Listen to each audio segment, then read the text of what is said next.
नमस्कार दोस्तों, स्वागत है आपका चैनल के अंदर। दोस्तों, आज मैं आपको इस वीडियो में एक बूढ़े गिद्ध की कहानी बताने वाला हूं।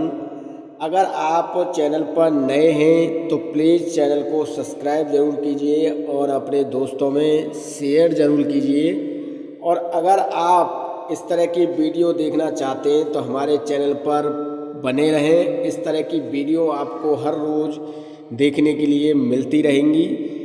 दोस्तों, अपनी औलाद को सही रास्ते पर लाना चाहते हो तो इस बूढ़े गिद्ध की बातें ज़रूर सिखा देना। ये इस कहानी का कॉन्सेप्ट है।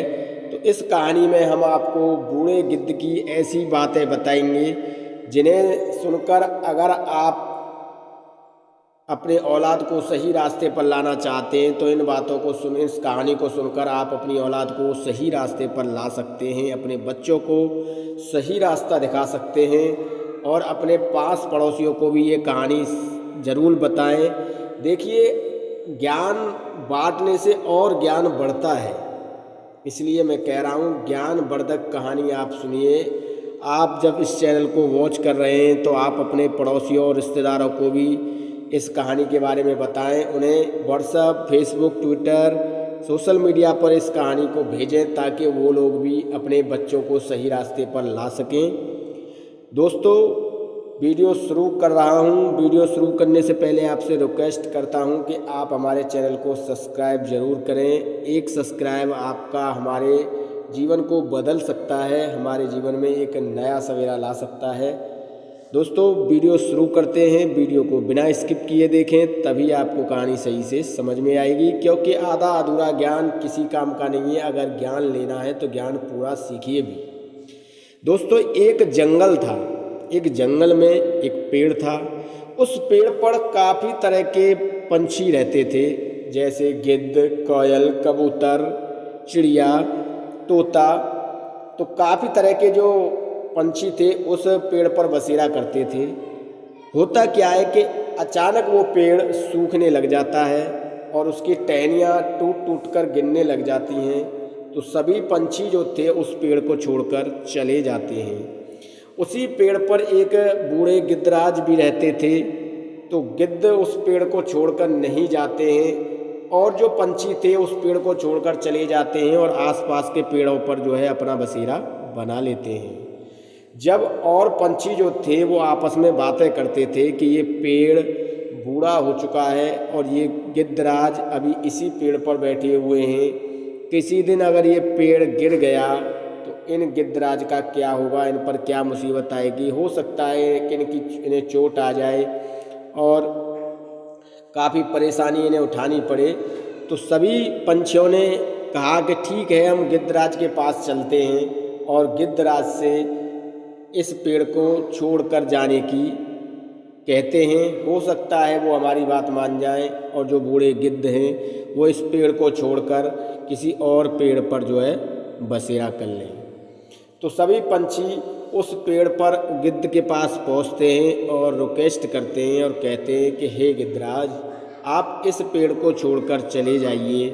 यह पेड़ आपके काम का नहीं रहा। इस पेड़ की पत्ते सूख चुके हैं, टहनियाँ टूट टूट कर नीचे गिरने लगी हैं। अगर ये पेड़ किसी दिन गिर गया तो आपको चोट आ सकती है, आपकी मृत्यु हो सकती है, आपको कुछ और भी हो सकता है। तो इस तरीके से सभी पंछी जो है उस गिद्ध से विनती करने लग जाते हैं। तब गिद्ध ने कहा कि हम इस पेड़ को छोड़कर कहीं नहीं जाएंगे, क्योंकि इस पेड़ ने हमें बहुत आसरा दिया है। हमारी मुसीबत की घड़ी में ये पेड़ जो है हमारे साथ कंधे से कंधा मिलाकर खड़ा रहा है। जब भी हम पर कोई मुसीबत आई है इस पेड़ ने हमारा साथ दिया है। तो हम इस पेड़ को बड़ा छोड़कर कैसे जा सकते हैं।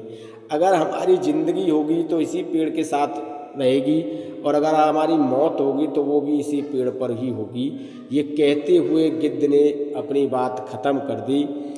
अब सभी पंछियों ने मिलकर योजना बनाई कि बूढ़े गिद्ध को हमने काफ़ी समझा लिया, पर बूढ़े गिद्ध जो है किसी बात को सुनने के लिए, मानने के लिए तैयार नहीं है। तो बूढ़े गिद्ध ने की बातें सुनकर सभी पंछी परेशान हो गए और सोचने लगे कि अब इस बूढ़े गिद्ध का क्या किया जाए, कैसे समझाया जाए, और नई नई युक्ति, नई नई योजना वो बूढ़े गिद्ध के लिए बनाने लगे। तो सभी पंछी एक दिन इकट्ठा हुए और उन पंछियों ने कहा कि चलो इंद्र देवता के पास चलते हैं, हो सकता है इंद्र देवता इस परेशानी का हल निकालें। तो सभी पंछी इंद्रदेव की शरण में पहुंच जाते हैं और उन्हें बताते हैं कि एक पेड़ पर बूढ़े गिद्ध रहते हैं। वो पेड़ काफ़ी जर्जर हो चुका है, काफ़ी सूख चुका है, उसकी टहनियाँ गिर गिर कर जा रही हैं। आप हमारे साथ चलिए और उनसे कहिए कि वो इस पेड़ को छोड़कर चले जाएं और किसी और पेड़ पर अपना बसेरा कर लें। तो इंद्रदेव उनकी बातें सुनकर खुश हो गए और इंद्रदेव ने कहा कि चलो अगर ऐसी बात है तो हम तुम्हारे साथ चलते हैं और उस गिद्धराज को मनाते हैं, समझाते हैं कि वो इस पेड़ को छोड़कर चले जाएं, उन्हें चोट पहुंच सकती है, उनका जीवन खतरे में पड़ सकता है।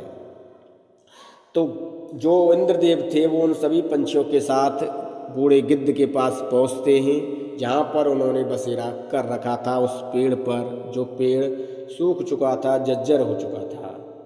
अब इंद्रदेव ने अपनी व्यथा गिद्ध से कही कि हे गिद्धराज, आप इस पेड़ को छोड़कर चले जाइए। ये पेड़ काफ़ी जर्जर हो चुका है, काफ़ी सूख चुका है और आपका इस पेड़ पर रहना अब ठीक नहीं है। तो बूढ़े गिद्ध ने अपनी व्यथा इंद्रदेव को बताई और कहा, देखिए इंद्रदेव, हम इस पेड़ को छोड़कर कहीं नहीं जाएंगे। जब तक हम जिएंगे इसी पेड़ पर रहेंगे और मरेंगे भी तो इसी पेड़ पर मरेंगे। इस पेड़ ने हमारा बहुत साथ दिया है, हमारा यहीं जन्म हुआ है और यहीं हम मरेंगे। चाहे कुछ भी हो जाए, हम ये पेड़ छोड़कर नहीं जाएंगे। अब जिस पेड़ ने हमारा पूरी जिंदगी साथ दिया है, आप बताइए इंद्रदेव, हम उस पेड़ को छोड़कर कैसे जा सकते हैं। ये करुणामयी बातें गिद्ध ने इंद्रदेव से कहीं तो इंद्रदेव की आंखें भर आईं और इंद्रदेव बड़े व्याकुल हो गए और इंद्रदेव ने कहा, अब हम कैसे गिद्धराज को समझाएं कि ये पेड़ उनके लायक नहीं रहा है और आप इस पेड़ को छोड़कर चले जाएं। आगे आपका जो है जीवन संकट में आ सकता है अगर इस पेड़ पर रहेंगे तो। वो इस तरीके से इंद्रदेव जो है अपनी सोचने लगे कि अब इस गिद्ध को कैसे समझाएं। सभी उपाय और तरकीब गिद्ध को वहाँ से हटाने के लिए इंद्रदेव ने और उन सभी पंछियों ने पूरी कर ली।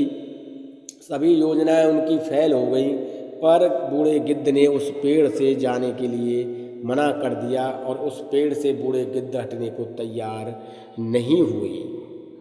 तो दोस्तों, इंद्रदेव खुश हो गए और इंद्रदेव ने कहा, हे गिद्ध राज, अगर तुम कुछ मांगना चाहते हो तो तुम हमसे मांग सकते हो, हम तुमसे काफ़ी प्रसन्न हैं। तब बूढ़े गिद्ध ने कहा कि हे इंद्रराज, अगर आप मुझे देना चाहते हैं तो आप मुझे एक वरदान दीजिए कि ये पेड़ जैसा पहले था वैसा ही हरा भरा हो जाए। मुझे अपने लिए कुछ नहीं चाहिए। अगर आप इस वरदान को देंगे तो ये पेड़ फिर से पुनः हरा भरा हो जाएगा और इसके साथ हमारा भी भला हो जाएगा। इंद्रदेव और प्रसन्न हुए। इंद्रदेव ने कहा, ठीक है, ऐसा ही होगा। इंद्रदेव के इतना कहते हुए पेड़ फिर से पुनः हरा भरा हो गया और काफ़ी रौल चौल पेड़ पर होने लगी। पेड़ को हरा होने के बाद ही वहाँ पर जितने भी पंछी थे जो उस पेड़ से उड़कर चले गए थे वो सभी वापस आ जाते हैं और बूढ़े गिद्ध का बड़ा बड़ा धन्यवाद करते हैं और वचन देते हैं बूढ़े गिद्धराज को कि अब हम इसी पेड़ पर आपके साथ कंधे से कंधा मिलाकर रहेंगे। तो दोस्तों, इस कहानी से हमें यही सीख मिलती है कि अपने लिए अगर कुछ ना कर सको तो ना सही, पर दूसरे के लिए आपको ज़रूर कुछ करना चाहिए। अपने लिए कुछ मांगो या न मांगो, दूसरे के लिए आपको जीवन में कुछ न कुछ ज़रूर मांगना चाहिए। जब आप किसी दूसरे के लिए कुछ मांगेंगे और उसका भला होगा तो उसके साथ ही आपका भी भला हो जाएगा। तो दोस्तों, कहानी काफ़ी अच्छी है जो मैंने आपको बताई है। आप इस कहानी को आप शेयर कीजिए अपने बच्चों को भी सिखाइए, अपने पास पड़ोसी जो हैं उनको भी सिखाइए, अपने रिश्तेदारों को भी सिखाइए, अपने सगे संबंधियों को भी सिखाइए। दोस्तों, उम्मीद करता हूँ कहानी आपको अच्छी लगी होगी और वीडियो भी आपको अच्छा लगा होगा। अगर वीडियो अच्छा लगा हो तो प्लीज़ लाइक कीजिए, शेयर कीजिए अपने दोस्तों में और प्लीज़ हमारे चैनल को सब्सक्राइब करना ना भूलें।